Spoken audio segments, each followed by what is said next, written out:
Hello and welcome to Good News Books. I am your host Sara J Livingston, and today we have a very special guest, Linda Glaze. Linda, married with 3 grown children and 3 grandchildren, is a complete AAA personality. How else would she find time to write as well as be an agent for Heartline Literary Agency? She loves any and everything about the written word and loves when families pass stories along through generations as her mother did with her. She was blessed to have served in the Air Force at a time when it wasn't politically correct thing for a woman to do. After teaching soccer nationally and women's defense whenever the need arose, now her greatest thrill is matching clients with publishing houses and hearing their voices when they get the call. She's also an AWSA speaker and presents classes nationwide. She connects with authors through seminars, blogs, and anywhere a group congregates and talks books. She's always looking for fresh voices in fiction. While she doesn't handle much spec fiction, she's open to seeing anything that is well written. Oh, yes. Welcome to our show. Thank you, Sarah. Thanks for having me. I'm so glad you're here this morning. I am too. I would like to know, how did you come to know the Lord? Well, through a real catastrophe in our family that pretty much turned everything upside down. I learned the best lesson that you ever learn about Jesus, and that is that he takes your losses and turns them into gains. All of the loss that was involved in that family problem became a gain that drew in my parents, my brother, our best friends, so many people that came to know him just because of that. Mm-hmm. So yes. It was great. Yes, amen. What's the greatest impact that Jesus has had on your life personally? Well, when we were talking earlier and I mentioned, I just don't know of anything that doesn't impact it.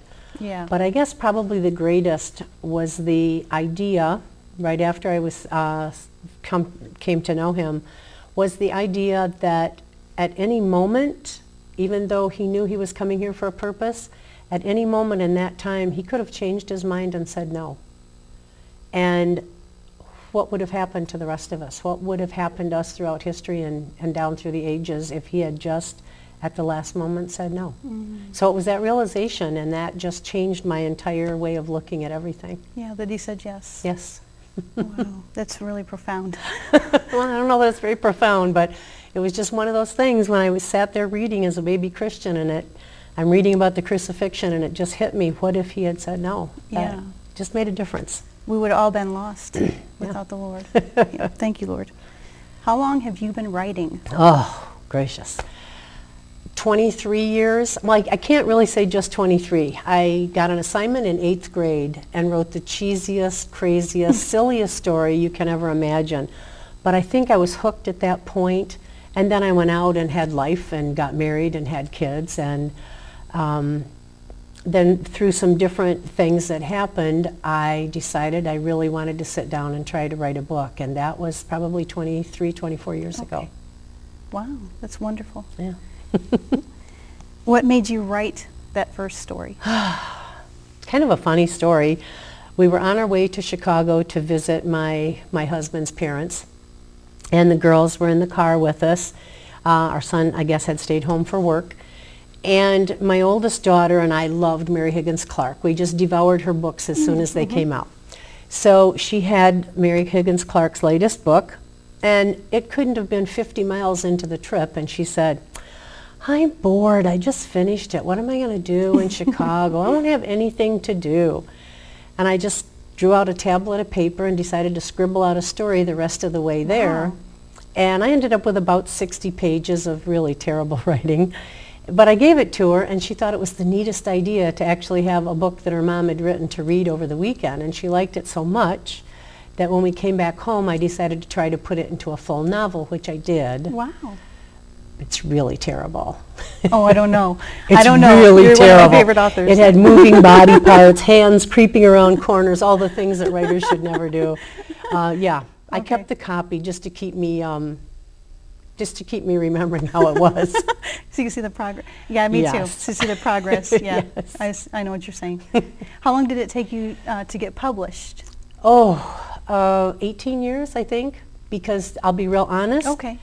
super honest, I just thought I was the next best thing to ice cream and hot dogs. And I thought I knew everything there was to know about writing. And I thought all the stories I had should have already been published, and why weren't they? And then I attended some conferences, and they're very humbling. And I attended a few more conferences, and I thought, these really aren't all that good. And so then I began to really study the craft of writing and realized how really terrible they were. And I went back and began to rewrite and rewrite and rewrite, and realized that's what it needed. So you recommend conferences to authors? Absolutely. Conferences. Probably the number one thing would be critique partners. Oh, okay.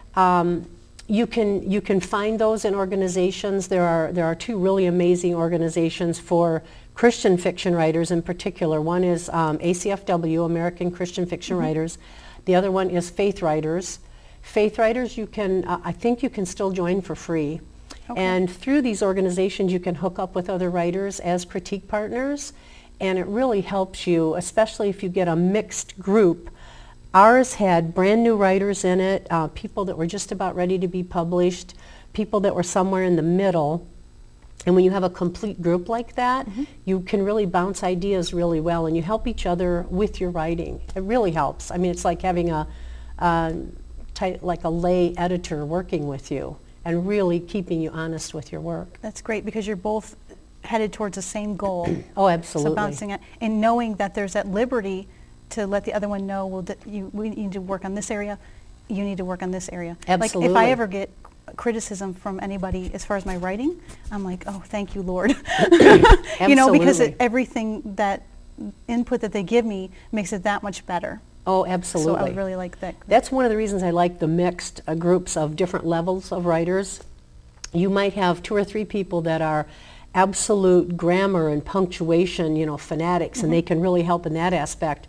A young woman that joined our group, our last person to join our group, said, I don't know what I have to offer. I'm just starting out. So what can I offer you folks? You know, you've got people that are published or almost published already. And we said, you still see the heart of the story. You might not see the technical aspects, but you see the heart of it, and you know if it's working or not. Right. They know the tone. They know the speed. Absolutely. They would see where something was missing or was Absolutely. lagging. That's great. Yeah. Okay. What was your first book about? My first book, my mom's nickname was Bunny, and I had always wanted to write her stories from when she was younger. Yeah. And I realized I wasn't a children's writer. So when I had the opportunity to put some of her experiences into a young woman, into a story about a young woman, and that was a romance novel called With Eyes of Love, and her sister-in-law, my Aunt Betty, and she were best friends during World War II, absolute best friends. I mean, I don't think sisters could have been closer. Wow, that's great. And so, of course, I had my aunt in the story as well. And I told a romance novel, but included all these characters in it. And some of the things that had actually happened to my mom when she was 10 and 11, traveling with her father, who was he was an engineer for roads, and the whole family used to travel with him when he built roads. So some of these experiences that happened to her, I just kind of aged the experiences with her and then put it in that book. And it's probably one of my favorites. Oh, yeah, I love that. I don't know if I've read this one yet. If not, I'll make sure you get it. Thank you. Thank you. I love your writing. Thank you. With your current release, Fear is Louder Than Words. Yes.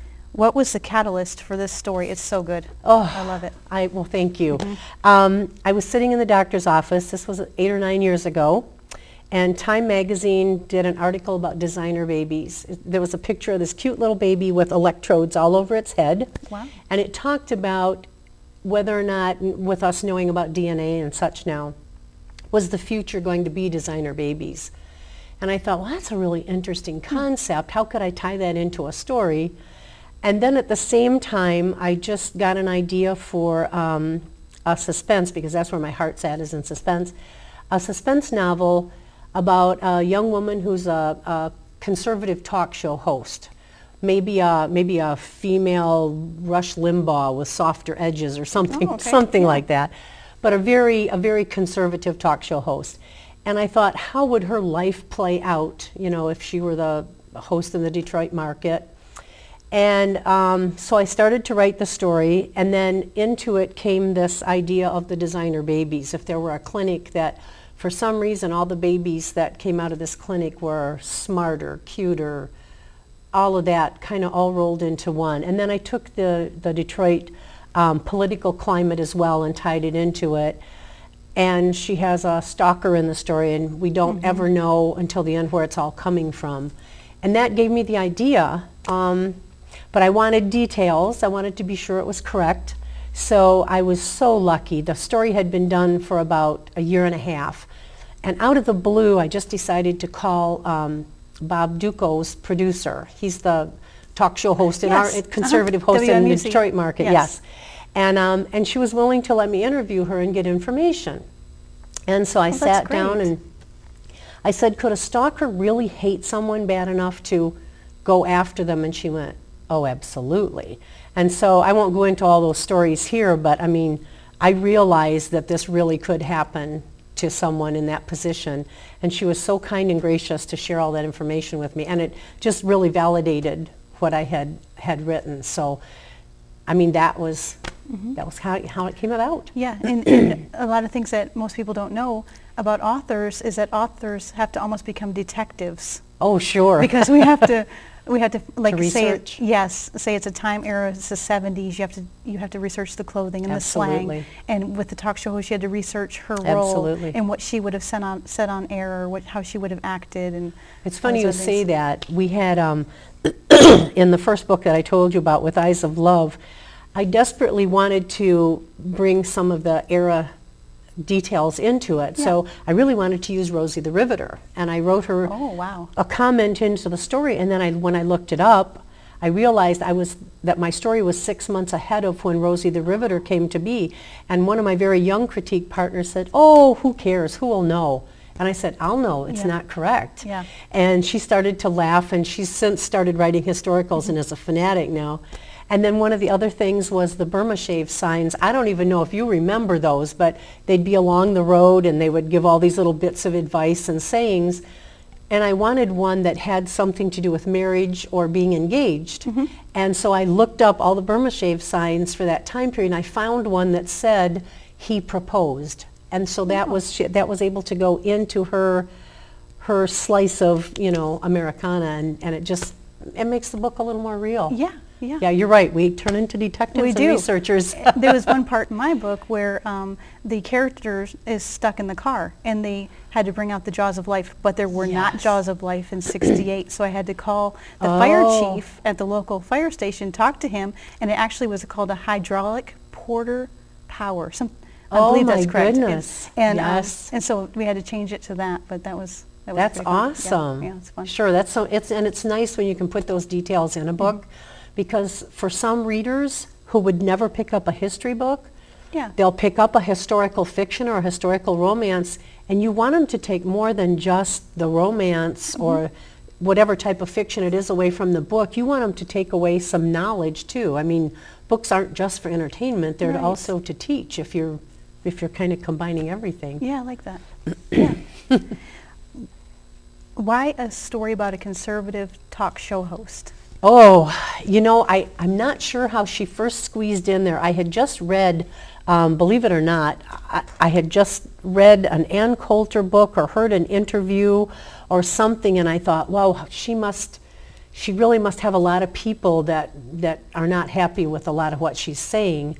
And it just clicked that I wanted to do a story about that. And then I had read another interview or something about I think it was Glenn Beck, and talked about how having to have bodyguards for himself and his family. And I thought, what a terrible way to have to live. Is it really that bad? And that's when I just got the idea that it would be a fun, and there were so many political things going on in Detroit that I wanted to tie into it too. So. And people are really interested in that profession, like what goes on behind the scenes. Oh, absolutely. What do they do? Yeah, that's absolutely fun. Well, I think people think it's all glamorous and wonderful, and the fact of the matter is, if because of standing up for what you believe in, you end up having to have bodyguards on your family. It can't be very glamorous, it can get a lot of persecution. Sure. Yeah, anytime anybody voices anything that... Sure. Yeah. But I kind of wanted to show both sides of it too, so I thought coming from the stalker's point of view and how her words could be hurtful, and then also from her point of view, at least it would help people to understand there's two sides to every story. Yeah. Yeah, it's good. It's real good. I'm glad you like just it. Just can't put it down. How did you work being an author into being a literary agent? Oh, well, that was sort of funny too. When I attended a conference in Denver, Colorado, I think in 2008 or 9, and that's where I found my literary agent, Terry Burns of the Heartline Agency. Yeah. And when we got back, and he'd send me things to redo and to edit, and when I'd send it back to him, he finally said, I like the way you edit and do this. I like the way you look at these things. He said, would you like to be an assistant?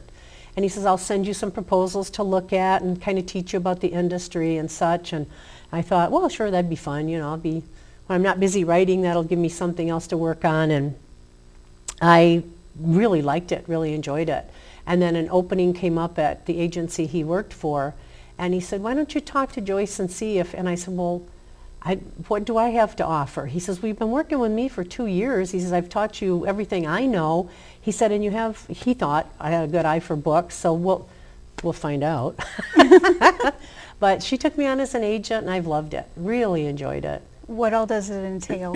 Well, I get submissions from people, total strangers for the most part, and except the people I meet at conferences and such and have appointments with. But people will send me their submissions, and I look at them and make a decision whether it's something I would personally handle. Some just aren't. I handle mostly inspirational or secular work that has no swearing or graphic sexuality in it. Mm-hmm. Is it something my agency would want to see me handle? Would it be something I'd be proud of as a finished product? Is their writing strong enough? And do I think I know someone in the market that might be looking for something like that? So sometimes I turn down perfectly wonderful submissions and books, and that's because I just don't have anywhere that I could really take it. I just don't know where it should go, how it would fit. Mm-hmm. And so for me, it's just not a fit. Mm-hmm. What would you suggest to a new author? Do you have any tips or suggestions? I do. Okay. Who's looking to publish? One, not to rush into it. Too many authors rush because they just think they're not getting out there fast enough. So they rush, and then they have a finished product that they've sold 20 books, and then they want to bring it to me and say, now can you do something with it? And by now it's the opportunity's gone. Right. I would say hone your craft like crazy. Learn everything you can. There are so many free classes online. I mean, so many, just a ton. Learn every single thing you can about the industry. Be realistic in your expectations. Chances are very slim that you're going to send a book to an agent and they're going to write you back 5 minutes later and say, this is going to be a bestseller. When you approach an agency, after you've had critique partners and friends other than mom and your cousin and your best friend read it, mm-hmm. You've had critique partners or an editor go through it and make sure it's as good as possible, then you're going to want to approach an agent. When you do, don't tell them it's the next greatest thing that's ever happened to writing. Just send it to them. If they say no, back away. Don't stalk them. It gets really creepy. Uh-oh. Oh, yes. Uh-oh. And then once you find an agent, then now it's their job to help you, make some changes if necessary and to get it to the publishing world. Okay. And hopefully find you a home somewhere. Yeah, so that's some of the pros of having an agent. Oh, absolutely. Yeah. Yeah. They know the market, and they can be real, if they're very honest with you, and there are rewrites necessary, they'll help you get that done. I'm very hands-on. Okay. Some are more hands-on than others. Some won't even accept it until it's just perfect and ready to go. I'm pretty hands-on because I see something and I just really love the story, and I'd rather help them get it to the level it should be at rather than just say no. Yeah. So if somebody wanted to contact you, how would they go about doing that? They can go to Heartline Literary Agency, look over our site really well, see what we handle, what we don't. You'd be surprised when we are an inspirational agency, and we tell people that that's what we handle mostly, even though we handle some secular, but we'll say We don't handle erotica. We don't handle this. And Right. you'd be surprised how many submissions I still get for that. Really? Oh, no. Oh, yes. Okay. So the best thing you can do is go to our site, look at what each of us handles as agents, and then put together the proper nonfiction or fiction proposal, and then send it to us. Okay, great. Yeah. And I suggest you do that. How does your Christian walk affect your writing?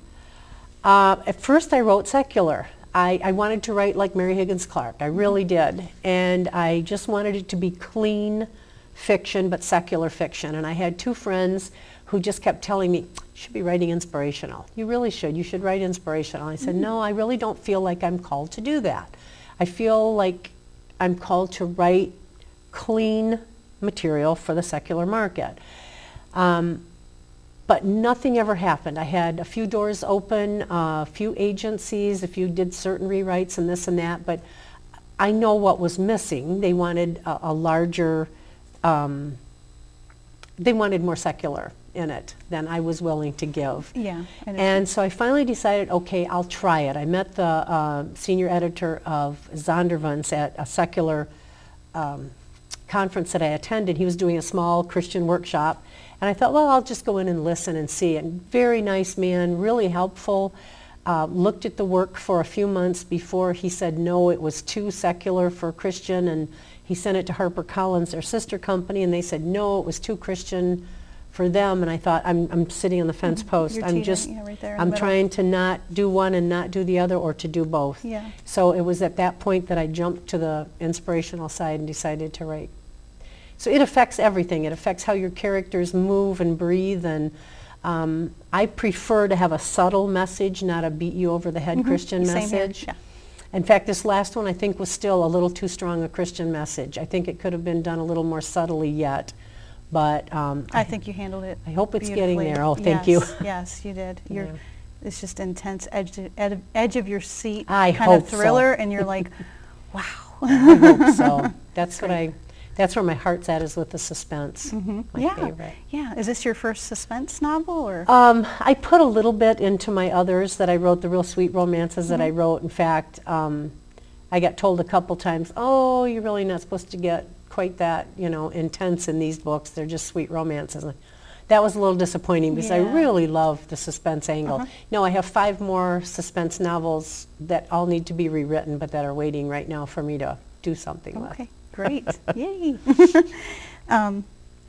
That was what I was going to ask you next. Was there any books that you have that you haven't published yet? Yes, I have 5 others. The one that that I'm working on right now, I have a series, a Susan Bassett series about a female PI.